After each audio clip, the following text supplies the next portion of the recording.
Hi everyone, my name is Lauren DeMarchi, and today I'm going to be taking you through my Human Resources Industry Research Screencast.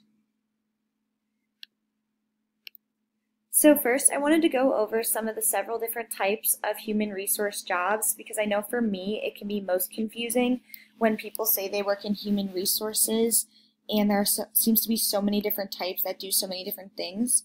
So the first is recruitment and selection, and this basically is what we think of when we think of human resources, and they deal with the hiring of in a company and ensuring that people are placed within the correct position.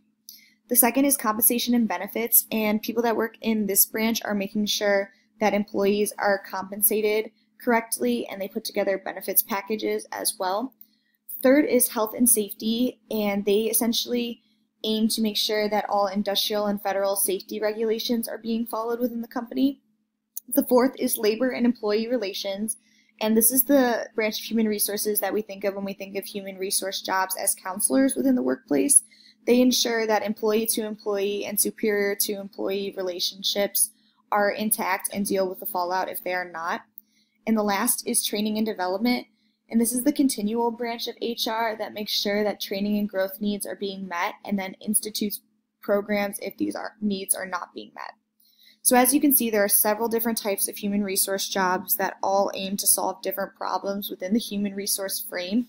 And to make it even more complex, any of these branches can become consulting jobs as well that consult with other companies to deal with their human resource problems as well. So in general, there are some skills and competencies that are typical of people working in HR.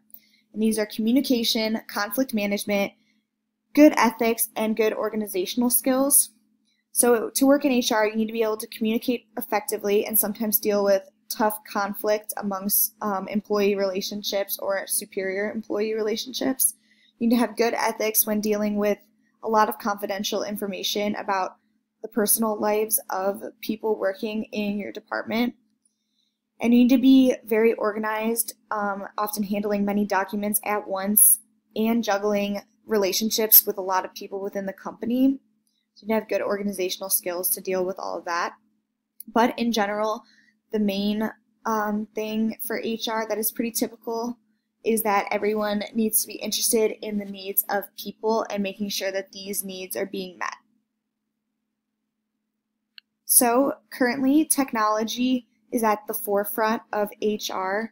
It is being used to improve business applications, and if you work in a consulting branch of HR, provide these solutions to other businesses.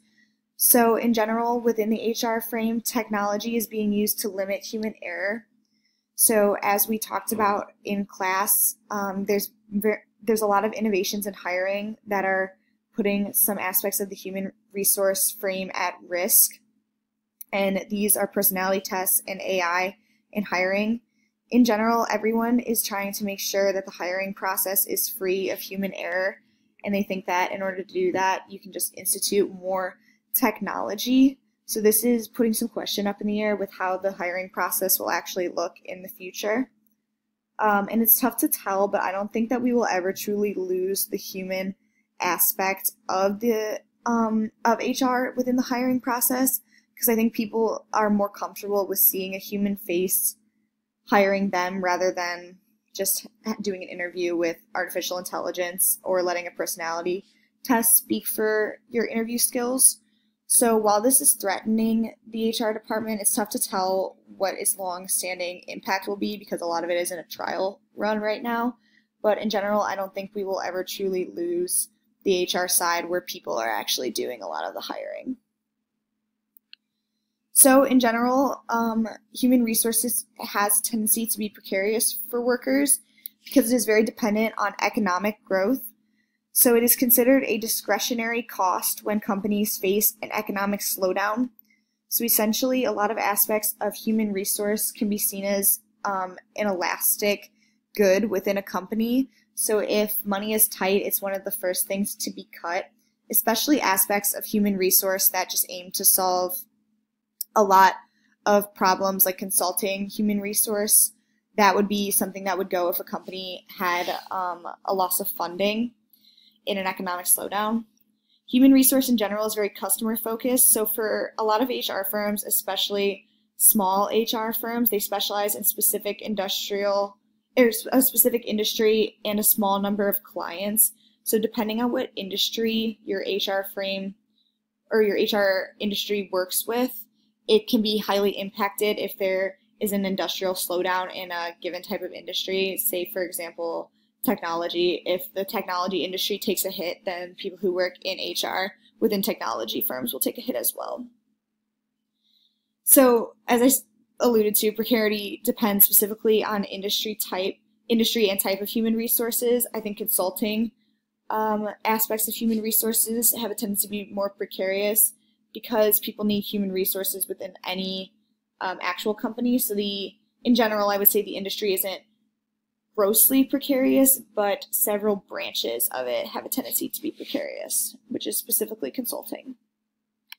So in general, the employment outlook is good for people who work in human resources.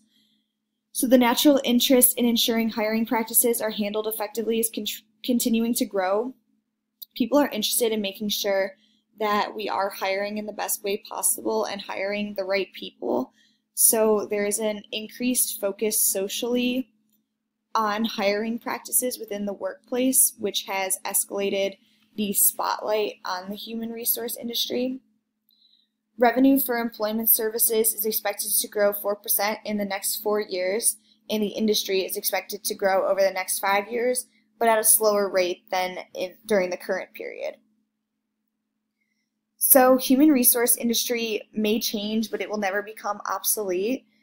I think that the human resource industry will always have a place within businesses because humans will always have a place within businesses. And where there are humans, there will be conflict, there will be hiring, there will always be a need for some aspect of human resources.